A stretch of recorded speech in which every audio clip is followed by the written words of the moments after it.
Success doesn't start with what you do. It starts with what you believe. It begins not in your hands, but in your mind. We live in a world that praises hustle, noise, and flashy wins. But the real formula, the one that creates lasting impact, comes down to three things. Control your mind, your mouth, and your money. Your mind is your command center. It's where every decision is born, where every excuse is made or rejected. You can't lead a life that's bigger than the story you're telling yourself. If your mind is filled with fear, everything becomes a threat. If it's filled with purpose, everything becomes a mission. Most people don't fail because they lack talent. They fail because they don't believe they can win. If your mind is undisciplined, it will pull you in 1,000 directions. You'll react instead of respond, panic instead of plan. So start feeding your mind what builds you: books, mentors, silence, reflection. Because when you learn to control your mind, you don't just think better, you live better. Words are power, and too many people waste theirs. They speak without thinking. They complain without solving. They tear down instead of building up. The most successful people speak with intention. They know that what they say to others and to themselves matters deeply. Your words can shape culture. Your words can spark courage. Your words can start a movement or end a relationship. So speak less to impress and more to connect. Speak truth even when it's hard. Speak hope, especially when it's dark. And when it's not necessary to speak, don't. Now let's talk about the one thing most people either chase blindly or fear constantly. Money. Money is not the goal, it's the tool. You don't need to have millions to control your finances, but you do need to be intentional, because when money controls you, you'll chase validation. You'll buy things you don't need to impress people you don't like and wonder why you're still not fulfilled. Control your money by aligning it with your values. Save before you spend. Invest in what grows you. Say no to things that rob you of freedom. True wealth isn't about how much you make. It's about how well you manage, multiply, and move with what you have. You see, this isn't a gimmick. It's a life strategy. Control your mind, and you'll think like a leader. Control your mouth, and you'll speak like one. Control your money, and you'll move like one. This is the formula that creates not just success, but significance. Because when your mind is clear, your words are wise, and your finances are in order, you're not just surviving, you're leading. You're building. You're living on purpose. So today, make the decision. Master the 3 M's. Mind, mouth, money. Not for applause, not for ego, but for impact. Because the world doesn't need more noise. It needs more people who are grounded, clear, and intentional. Be that person. And watch what happens when success isn't just a dream, but a natural result.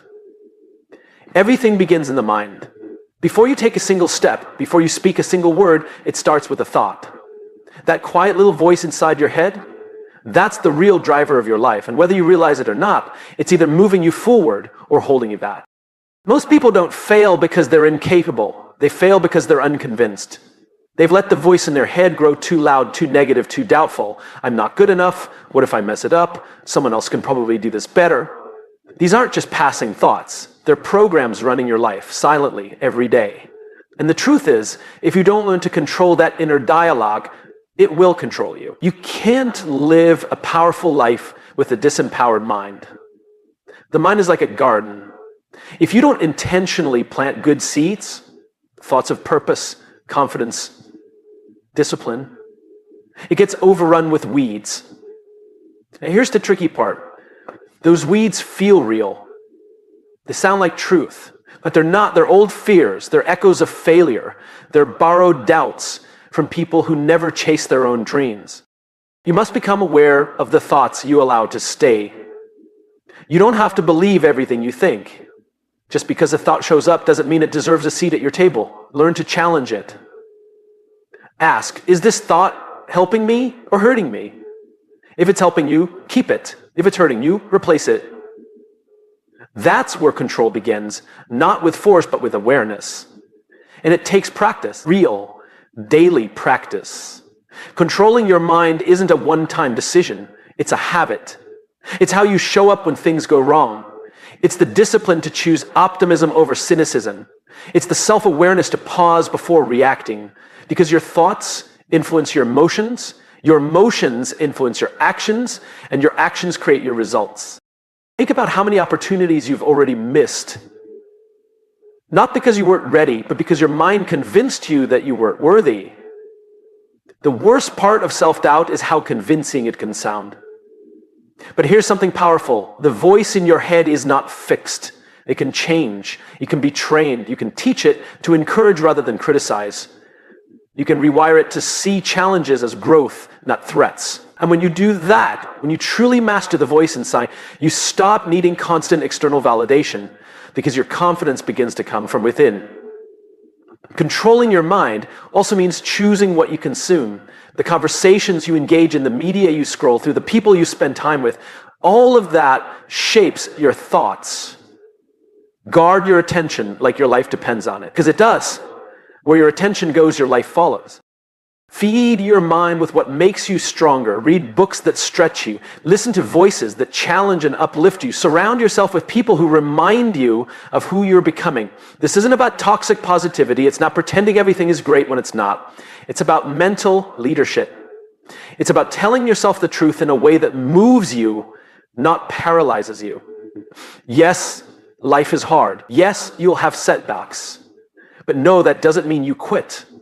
That means you adapt. That means you reset your mind, not retreat from your mission. Control your mind, and you'll begin to control your life. You'll think with clarity. You'll act with purpose.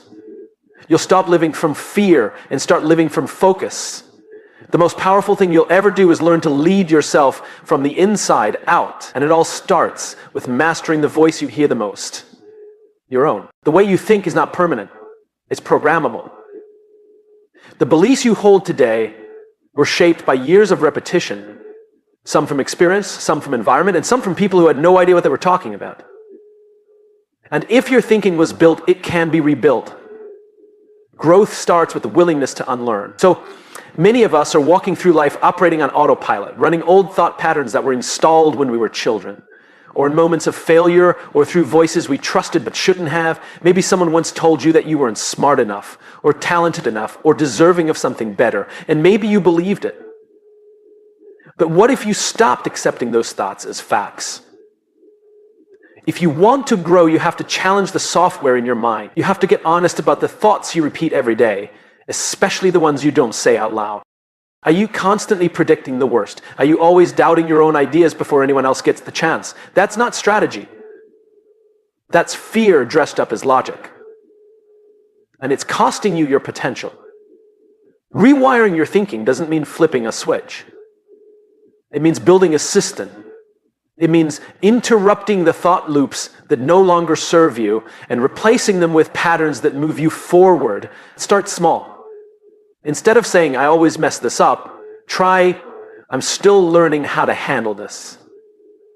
That shift may seem subtle, but it's everything. Because your brain listens when you speak. The more you tell it who you are, the more it reinforces that identity. If you keep calling yourself a failure, your actions will start to reflect that. But if you tell yourself you're someone who adapts, someone who learns, someone who grows, you'll start acting like it.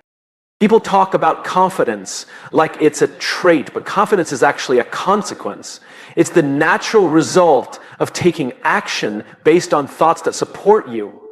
When you shift from fear-based thinking to growth-based thinking, you start taking risks, stepping up, and saying yes to things that once scared you.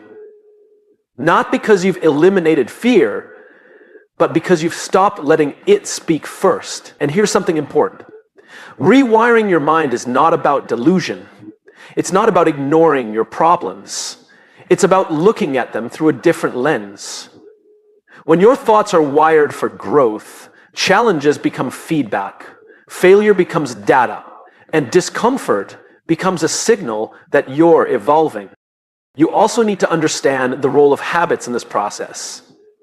Thoughts create feelings, feelings drive behaviors, and repeated behaviors shape identity.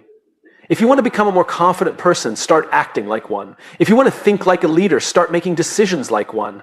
Action changes thought just as much as thought changes action. It's a cycle. And the key is to get it spinning in the right direction. The people who grow the most are not the smartest, the strongest, or the most connected.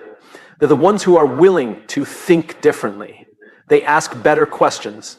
Instead of saying, why is this happening to me? They ask, what is this teaching me? They shift from blaming to building, from reacting to reflecting.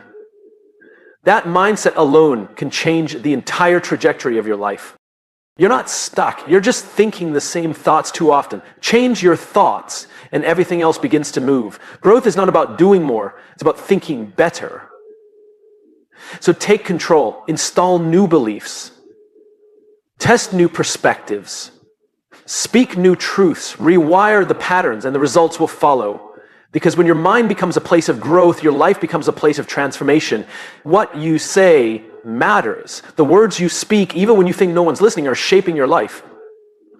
They influence how others see you, yes, but more importantly, they influence how you see yourself. Most people speak out of habit. They react. They defend. They dump their emotions without considering the impact. But if you want to lead a powerful life, you have to speak with intention. You have to control your mouth. There's an old saying that words can build or destroy, and it's true. One sentence can inspire someone for years. One careless comment can shut someone down for life. Your words are tools, and every time you use them, you're either building a future or tearing something down. And the first person affected by what you say is you. You shape your identity through your language. Every time you say, I'm not good at this, I always mess this up, I could never do that, you're reinforcing a belief. You're writing code into your mind. You're telling yourself a story, and your actions will eventually follow the script. But when you flip that language and say, I'm learning, I'm growing, I'll figure it out, you shift everything. You open doors in your own mind. You stop putting ceilings on your potential. This doesn't mean lying to yourself. It means speaking with clarity, not chaos. It means using your mouth to direct your life instead of derail it. And it starts with awareness. Notice how you speak to yourself during difficult moments. Notice how you speak to others when you're stressed. Are your words helping? Are they necessary? Are they kind? Because words leave marks and not all of them are visible. Speaking with purpose also means choosing your silence wisely. Just because you have something to say doesn't mean it needs to be said. Some of the most powerful communication is done by listening. Most people are just waiting for their turn to talk. Real leaders listen to understand, not to respond. They know that wisdom isn't just about having the right answer. It's about asking the right questions. When you control your mouth, you stop reacting to every emotion. You stop feeding the fire of negativity with more complaints, more gossip, more noise. Instead, you become intentional. You learn when to speak up, when to hold space, and when to walk away. You speak life into people. You speak direction into situations. You become someone whose words carry weight, not because you talk the most, but because you speak what matters. It's not always easy. In a world that rewards the loudest voice, it can feel uncomfortable to pause and think before you speak. But leadership isn't about volume. It's about impact. You don't need to shout to be heard. You need to be clear, you need to be honest, and you need to speak from a place of conviction, not ego. So ask yourself, do my words reflect who I want to be? Am I building or breaking? Am I speaking out of fear or out of purpose? Because the moment you start controlling your mouth, everything shifts. Your relationships become more authentic, your confidence grows, your presence becomes stronger. Speak less to be liked and more to be understood. Speak with intention, not impulse. Let your words rise from your values, not your moods. Because when your mouth is aligned with your mission, you don't just sound powerful, you become powerful. Speak like your words shape worlds. Because they do, they always have. The words you use are not just communication tools, they are energy conductors. Every sentence you speak either adds to your energy or drains it. Every conversation you engage in either fuels your fire or slowly dims it. Most people don't realize this. They give their energy away casually, without thought, just because someone invited them into a conversation. But if you want to live with clarity, peace, and focus, you must learn to protect your energy through the language you choose to speak and allow around you. There is a direct connection between the words you use and the way you feel. Speak frustration long enough and you'll feel agitated all day. Speak gratitude regularly and your energy begins to lift. What you say creates a rhythm inside your body and your mind. It programs your mood, your confidence, your perception of the world. That's why one negative interaction can ruin your whole day. It's not the event, it's the language that followed. You repeated the story, you replayed the frustration, you fed the emotion with words, and it grew stronger. The people who protect their energy best are not the ones who avoid hard conversations. They're the ones who are intentional about how they speak in the middle of it. They don't entertain gossip because they know it feels good in the moment but costs them clarity in the long run. They don't speak poorly about others behind their backs because they understand that what you say about others echoes back to you. And they don't spend hours rehashing the same problems with no intention of solving them. Because energy is currency, and they don't waste it on loops that lead nowhere. Protecting your energy means saying no, not just to people, but to the conversations that don't align with who you're becoming. It means recognizing when small talk becomes toxic talk. It means stepping away from discussions that feed fear, drama, or negativity. This isn't about being rude, it's about being responsible. You are responsible for the energy you carry, and you are responsible for the energy you create in others through the words you speak. It also means choosing your internal language wisely. The way you talk to yourself matters just as much, if not more, than how you talk to others.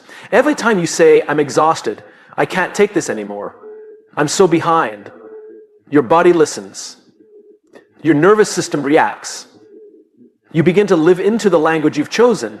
But when you shift to, "I'm prioritizing rest, I'm learning to manage stress, I've handled hard things before," your energy shifts with you. You move from a victim of life to an active participant in it. This doesn't mean ignoring your emotions. It means naming them with truth, not exaggeration. There's a difference between being tired and being defeated. There's a difference between being frustrated and being hopeless. Use words that reflect where you are without surrendering your power. Speak in a way that acknowledges reality, but also reminds you of your strength. Every word is an investment. Every sentence is a decision. You can either create momentum or resistance with what you say. And if you want to build a life that feels aligned, grounded, and purposeful, then you must learn to protect your energy through the language you allow to lead your day. You don't owe anyone endless access to your voice.